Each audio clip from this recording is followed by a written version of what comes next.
Xiismo e sunismo, as principais correntes do Islã.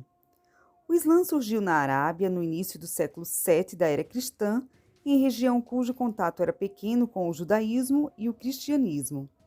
É neste cenário que vai surgir o profeta Muhammad, Maomé, nascido em Maca, ou Meca, em torno de 570 depois de Cristo. Ele pertencia ao clã Coraixita da tribo Banu Hashim e somente aos 40 anos recebeu a primeira revelação no Monte Hira, nos arredores de Meca. O anjo Gabriel lhe ordenou a recitar um versículo do Alcorão chamando-o de enviado de Deus, Rasul Allah. Durante certo tempo, o profeta pregou de forma discreta a sua fé em um Deus único, cujas mensagens se sucederam por mais de 20 anos e que juntas formam o livro sagrado dos muçulmanos, o Alcorão. Em árabe, Alcorão, Al-Quran, significa a leitura, o ato de ler, a recitação. Composto de 114 suratas, ou seja, capítulos, se subdividem em 6.235 versículos, sendo a fonte do saber islâmico e, como palavra de Deus revelada ao profeta, contém em sua totalidade conteúdos doutrinais e normativos.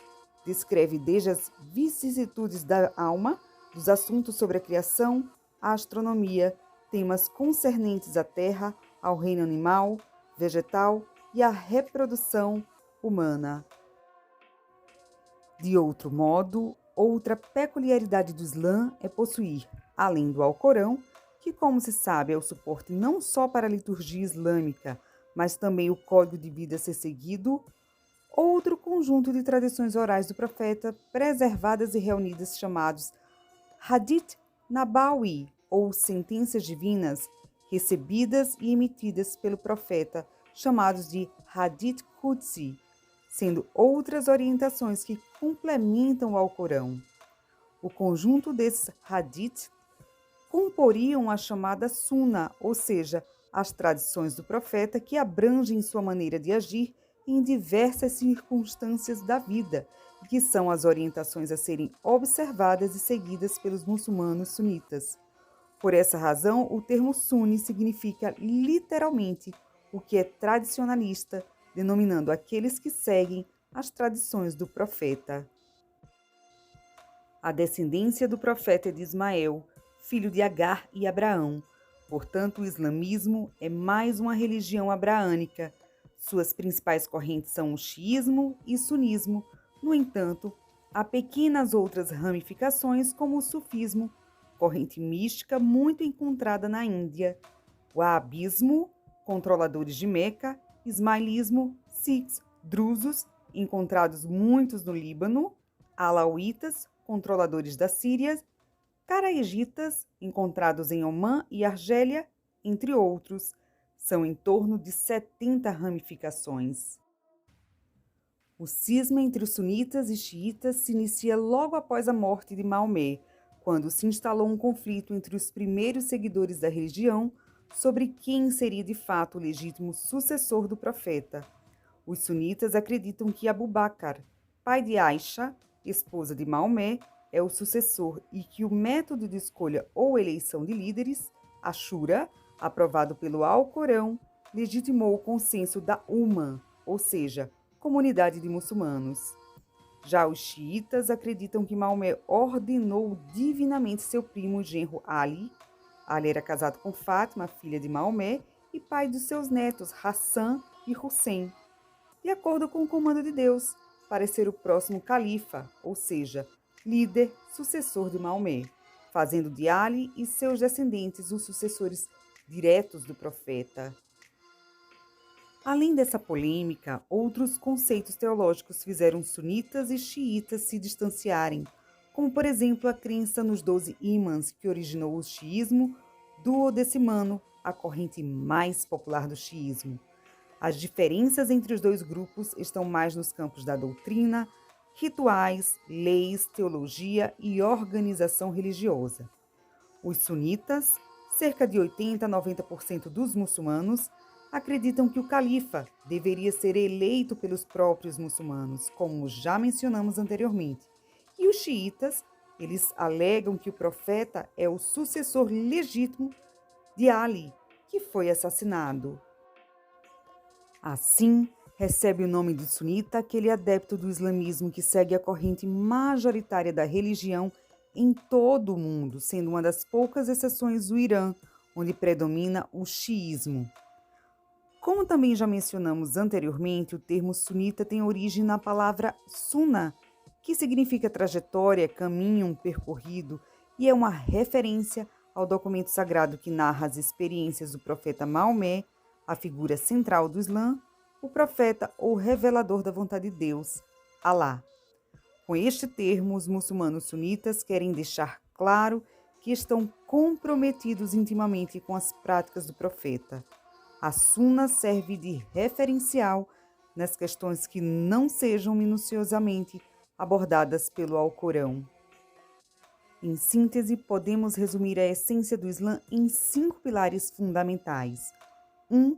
O pilar da fé, que consiste em testemunhar a unicidade de Deus, Tawhid, e a profecia do profeta, pilar que foi transformado em uma fórmula ritual que é o testemunho islâmico chamado em árabe de Shahada.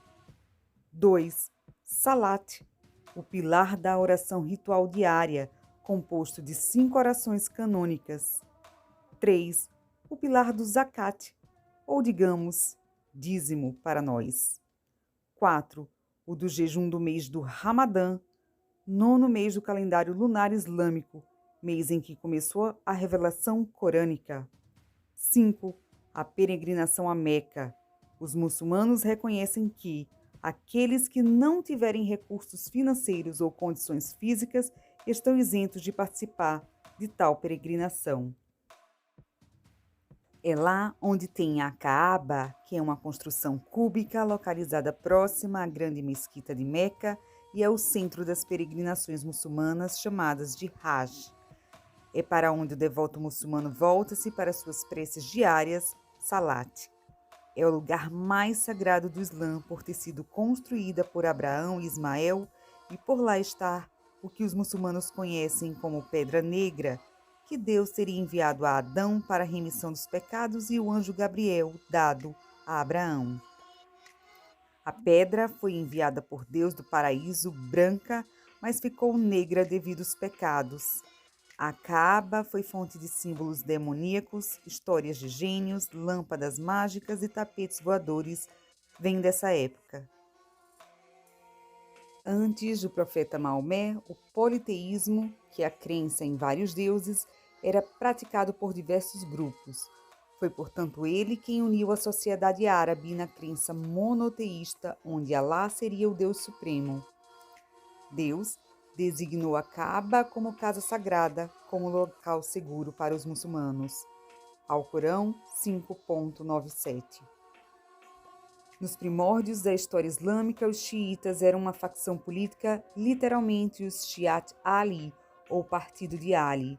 Os xiitas reivindicavam o direito de Ali e de seus sucessores de guiar a comunidade islâmica, sendo este o sucessor legítimo dessa autoridade, como já mencionamos, e eles acreditam que existem 12 imãs, que são aqueles que guiam, sucessores de Maomé, e que o 12º está oculto e, quando for revelado, vai governar o mundo muçulmano. Ressalte-se que, devido ao fato de todos os filhos homens do profeta terem morrido na infância, todos esses imãs têm sua origem comum em Fátima, filha do profeta e esposa de Ali, o primeiro imã. Hassan e Hussein, seus filhos, são considerados como o segundo e terceiro imãs, respectivamente. Segundo os xiitas duodecimalistas, depois da morte de Hussein, o imamato permaneceu em seus descendentes até chegar ao 12º imã, Muhammad al-Mahdi, que, segundo os xiitas, por desígnio de Deus, ocultou-se para continuar dirigindo os crentes até o dia da ressurreição. Dessa forma, a crença de que a orientação religiosa deve se originar dos descendentes do profeta provém no xiismo do conceito corânico das famílias virtuosas e exaltadas dos profetas. Aliás, para eles não é por acaso que o Alcorão constantemente cita profetas rezando a Deus por suas descendências e solicitando que o Criador mantivesse sua orientação em suas linhagens e que também estes herdassem suas qualidades espirituais. Ilustram tal fato alguns versículos do próprio Alcorão, por exemplo, o interesse de Abraão por sua família, quando Deus diz: Eu te porei como imã, ou seja, líder das gentes. Alcorão 2:124. E o próprio Abraão suplica: E a minha descendência? Então Deus responde: O meu pacto não atingirá os injustos, o que significa dizer que os descendentes de Abraão serão pessoas virtuosas para continuarem sua missão. Existe outro versículo bem significativo que diz: Deus escolheu a Adão, a Noé, a família de Abraão e a família de Irã sobre os mundos. Ibidem 3. Dessa maneira, a santidade da casa de Abraão consagrou no profeta, de acordo com os muçulmanos xiitas, sua perfeição mais elevada. Portanto, essa interpretação corânica do lugar elevado das famílias dos profetas faz parte da crença dos muçulmanos xiitas de que o sucessor do profeta só poderia ser um homem de sua própria família, ou seja, Ali. Ali foi morto como resultado de intrigas, violência e guerra civil que marcaram seu califado. Seus filhos Hassan e Hussein viram negado o que achavam ser seu de direito legítimo a ascensão ao califado. Acredita-se que Hassan tenha sido envenenado por Muawiyah, o primeiro califa da dinastia Omíada, responsável pelo poder na Síria. Foi nesse contexto que ele resolveu transferir a capital do califado, que era na cidade de Medina, na Arábia Saudita, para Damasco, na Síria. Ali e Muawiyah deram início à Primeira Guerra Civil Islâmica em 657. Muawiyah propôs uma arbitragem a Ali, isto é, uma solução jurisdicional para impasse, e Ali aceitou. Entretanto, a ação dele provocou a revolta de grupos que antes o apoiavam, que passaram a ser dissidentes. Entre esses grupos estavam os Kharijitas, que já mencionamos aqui. Foi por um dos líderes Kharijitas que Ali foi assassinado em 661. Seus restos mortais estão na Mesquita Azul, em Mazar-e-Sharif, Afeganistão. Já Hussein foi morto no campo de batalha com outros membros de sua família após ser convidado por partidários a ir para a cidade de Kufa, onde ficava o califado de Ali. Em suma, os xiitas são considerados mais tradicionalistas. Eles conservam mais as tradições do livro sagrado e seguem à risca as antigas interpretações do Alcorão e da Sharia, lei islâmica. Os sunitas, por sua vez, são considerados mais ortodoxos e seguidores de Muawiyah, dando ênfase à Sunna, tendo fundado a primeira dinastia islâmica que veio a se propagar com força na Idade Média, a já citada dinastia Omíada.